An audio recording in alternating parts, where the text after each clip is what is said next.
revue de presse. Bienvenue à la revue de presse spéciale sur ITFM Centre ECAM News 24, une production de MBF Media. Le hebdomadaire Dicalo à la une, financement de la lutte contre le VIH, tuberculose, paludisme, le plaidoyer de Manawda Malachi à Genève en Suisse, audience à huis clos avec des hauts responsables du Fonds mondial de lutte contre ces trois maladies en vue de faire face à l'impact de la suspension partielle des subventions américaines, page 3 du hebdomadaire Dicalo. Poursuivons avec le Hajj 2025 religion, le soutien financier de Paul Biya à 4500 pèlerins camerounais nous est compté par le hebdomadaire Dicalo. Lutte contre les discours haineux, la commission du bilinguisme renforce son dispositif VIH, paludisme et tuberculose, le gouvernement face aux nouveaux défis du financement international. Le ministre de la Santé publique s'entretient à huis clos avec les hauts responsables du Fonds mondial à Genève en Suisse. L'autre hebdomadaire Dicalo nous dit davantage. 8e forum des villes intelligentes, Tchang et la Menoie brillent à Casablanca au Maroc. C'était du 21 au 22 mai 2025 dans la capitale marocaine. À l'occasion du 8e forum international des villes intelligentes, reconstruction de la falaise de Tchang, Ganou Messi appelle à une sécurisation du site. C'est au cours d'une réunion et d'évaluation présidée ce 22 mai 2025 par le ministre des Travaux publics que la nécessité de renforcer la sécurité du site des travaux de construction de la traversée dans le but d'assurer d'une part la sécurité des usagers et de permettre une bonne exécution des travaux, d'autre part, a été évoquée. Cette évaluation a également été l'occasion pour les acteurs d'apprécier l'avancement des travaux, nous dit l'autre hebdomadaire Dicalo. Poursuivons avec la lutte contre la corruption. Paul Biya rajeunit la CONAC, nous dit-on. Une dizaine de jeunes Camerounais rejoignent les rangs de la Commission nationale de lutte contre la corruption, la CONAC. Dicalo nous explique tout cela. 40 ans après sa création, la garde présidentielle fête ses 4 décennies d'existence. Mise en place en 1983, la garde présidentielle est un corps d'élite qui assure la sécurité du chef de l'État et des palais présidentiels au Cameroun. Gestion des données numériques, le Cameroun, mauvais élève en archivage. Notre pays brille par la mauvaise conservation des données informatiques. L'archivage est mal maîtrisé et c'est toute la souveraineté numérique qui s'en tire menacée. Hôpital du district de Yabassi, la structure veut retrouver ses lettres de noblesse. Malgré l'état de vétusté avancé, les responsables de cet hôpital se battent au quotidien pour moderniser l'ensemble des infrastructures. Le tour effectué par le reporter du journal Dicalo dans l'enceinte de cette formation sanitaire le lundi 19 mai 2025 a été l'occasion d'aller toucher la triste réalité du doigt. Son compte rendu est livré dans les colonnes de ce journal. Dr Anzebel Ngonongono, l'hôpital se porte véritablement mieux, nous dit-on. Journée nationale de vaccination, un deuxième tour pour vaincre la poliomyélite. Le deuxième tour de la campagne nationale, une mobilisation pour la santé des enfants et des femmes enceintes se tiendra du 29 mai au 1er juin 2025 sur l'ensemble du territoire national. L'information a été rendue publique dans un communiqué de presse signé par le ministre de la Santé publique, le Dr Manawda Malachi, le 1er avril 2025. Kribi 1er, le maire offre du matériel médical au centre de santé. La cérémonie de remise de ce précieux don a eu lieu dans la salle des actes de cette commune d'arrondissement Dicalo. Nous compte tout cela. L'extrême nord, après les inondations, Médecins sans frontières s'inquiète des risques de maladies. Ce n'est plus un secret pour personne que les inondations ont terrassé la région de l'extrême nord et causé beaucoup de dommages. Seulement, même après le passage de ce phénomène, les populations ne sont guère à l'abri. Dicalo nous alerte. France-Cameroun, Emmanuel Macron dresse le bilan de 10 ans de coopération. C'est dans une correspondance de félicitations adressée au président de la République, Paul Biya, à l'occasion de la célébration des 53 ans de l'État unitaire du Cameroun. L'AIMF a baganté un pas vers le développement durable. Meurtre de Matisse, un crime insoutenable et condamné de toutes parts.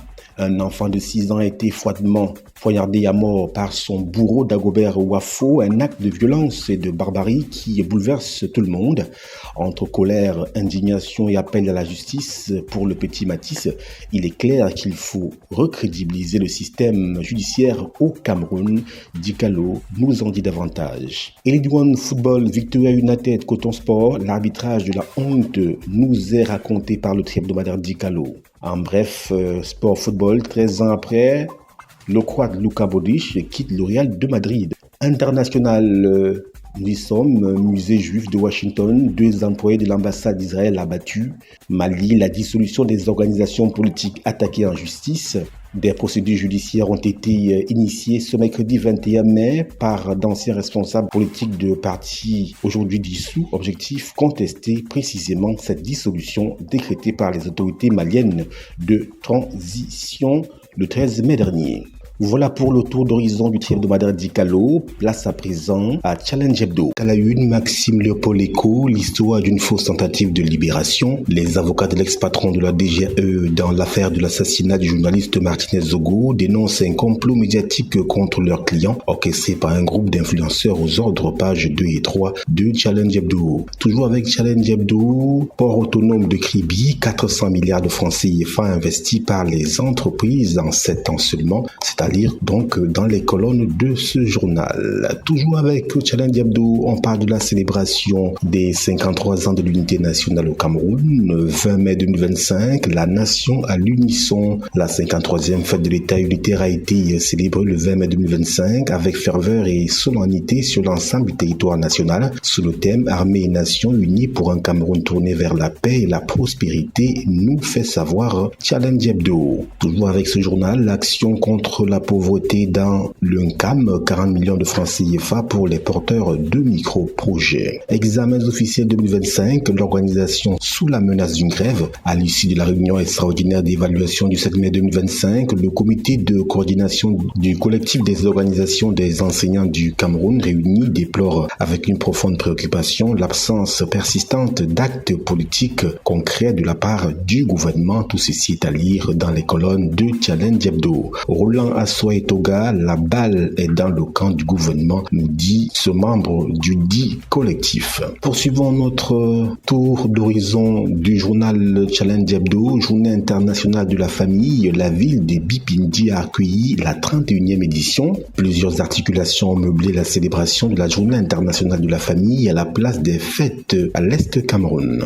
Journée internationale de la famille, on en reparle avec des opérations de charme pour revaloriser la famille, l'organisation gratuite des mariages collectifs ainsi que l'établissement non payant des actes de naissance ont ponctué cette célébration, nous dit Challenge Hebdo. Changement climatique, ça chauffe dans la région de l'extrême nord. Les sites de recensement des déplacés internes affectés par de graves canicules nous fait savoir Challenge Hebdo. Une première historique, le Cameroun inaugure sa première mine d'or souterraine. La société Cadias SA a achevé la construction de la toute première mine d'or souterraine du pays, marquant une nouvelle ère pour l'exploitation aurifère au Cameroun. L'annonce a été faite suite à une mission d'évaluation sur le site le 15 mai 2025, menée par Serge Hervé Boyogeno, directeur général de la Société nationale des mines, nous dit Challenge Hebdo. Pénétrant au ouest de la ville de Douala, les Chinois vont traiter les points critiques, nous fait-on savoir. Penja, un festival international pour découvrir le poivre blanc, nous dit-on. Le Festi Poivre Premier, festival international du poivre blanc de Penja, promet de secouer les papilles du 24 au 26 juin 2025, porté par le groupement représentatif de l'indication géographique protégée Poivre de Penja. Cet événement exceptionnel célébrera le prestige et l'authenticité de ce trésor culinaire camerounais. Préparez-vous à découvrir le poivre de Penja sous toutes ses facettes. Eau embouteillée, luminée, suspend aura pour vente de produits impropres. Il s'appelle Emmanuel Koundé, nécrologie, hommage à une légende du football camerounais, l'un des grands artisans du parcours du Cameroun à la Coupe du Monde Italie 1990. Emmanuel Koundé, capitaine. Maison Blanche, échange musclé entre Trump et Ramaphosa. Il s'agit du président américain et du président de l'Afrique du Sud. Le pourquoi, le comment, eh bien, Challenge Hebdo nous raconte tout cela. Moyen-Orient, des diplomates étrangers pris pour cible par l'armée israélienne. Israël reconnaît des tirs de sommation mercredi 21 mai. L'autorité palestinienne accuse des soldats israéliens d'avoir ouvert le feu à balles réelles sur des diplomates étrangers participant à une visite organisée par ses soins à Jenin, zone au cœur d'une offensive militaire israélienne dans le nord de la Cisjordanie occupée. Voilà, madame, monsieur, c'est la fin de la revue de presse spéciale sur ITFM Centre et Cam News 24 émettant depuis Garoua. Cette revue spéciale vous est offerte par MBF Media Productions. Nos programmes se poursuivent.